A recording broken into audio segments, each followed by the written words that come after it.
get real-time Secretary of State data. So we offer real-time, as in whatever reflects on the Secretary of State, we are going to have it for you. We can even get screenshots. So that data will be there available as screenshots, documents where it's available, officers where it's available. We're gonna get all the data that you can get from the Secretary of State. We can get it. We have integrations into all 51 states. And when a business registers, when they start, they have to register their business. And the Secretary of State tracks things, especially, this is what most people want, is things like the status, like is the business in good standing? And this is to help them assess risk. The big things they're looking for are fraud. Is this business real or is it not real? We went through and we did a research project where we wanted to find all the different statuses that exist with the Secretary of State. We found 402 different statuses in all 50 states. This is kind of a big deal. Let's say that you, as the savvy commercial underwriter you are underwriting a business for a commercial loan, and you see the status come back from the Secretary of State as suspended. What does that mean? Is that a concern? Should you hold off on this loan when everything else looks great? Well, we're going to talk about this more in this video. So it's really important that you understand the different statuses that each Secretary of State provides and what they mean. Today, we're going to walk through the statuses specific to a certain state. New York's 2 business entity statuses that you need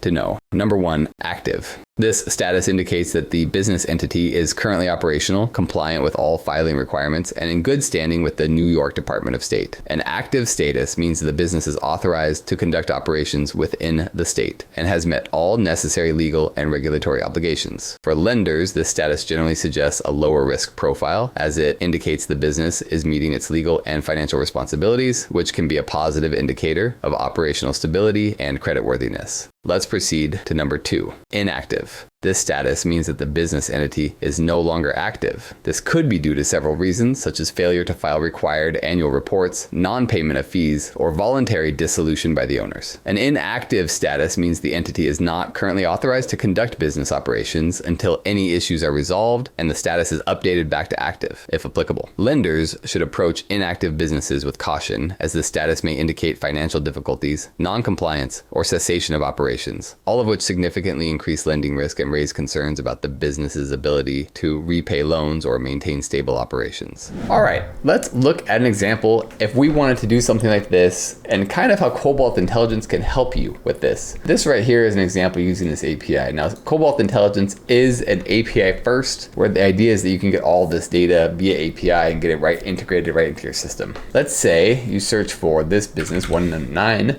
Franklin RC in California. So we're gonna hit send, and this is what we get back. Now, the status is suspended FTB, and this right here, specifically for California, is the Franchise Tax Board, which means it's delinquent with its taxes in California. Not enough to be terminated, but enough to put it in suspension. So this is somewhat of a risk here. Now, this could be hard to go through because, like we said, there's 402 different statuses out there. So what you can do is use this normalized status, where we go through and interpret these things and we mark it as inactive. And we're gonna put those as 2 different options. It's either going to be active or it's going to be inactive. And so then you can programmatically, as you integrate this into your API, and as this is processing through your software, you're going to get a feedback that says, hey, this business is active or inactive, and may prompt further note. So it can kind of take it down certain paths. Now, if I was building this, I would use that as, like I said, a programmatic decision maker and put it in the this needs questioning right here. If it's inactive, I'm going to automatically put this in stipulations, where someone's going to have to go and follow up further. And then you could display this string of suspended FTB, and then your underwriters could go through and check it and say, okay, this is something we need to dig further into, and this, or maybe not, or maybe we just decline the file altogether. I hope this has been helpful for you to see how these different statuses in the state can really vary and how it can be different for you and impact your business. I invite you to try the Secretary of State API. We have a free trial that it comes with, so you can go ahead and try it out. We also offer paid pilots, so you can try out a big number of searches and see really if the data is something that can be helpful for you. I'm Jordan Hansen. If this has been helpful at all, hit that like and subscribe button. We will help you out with what you're trying to do. Thank you.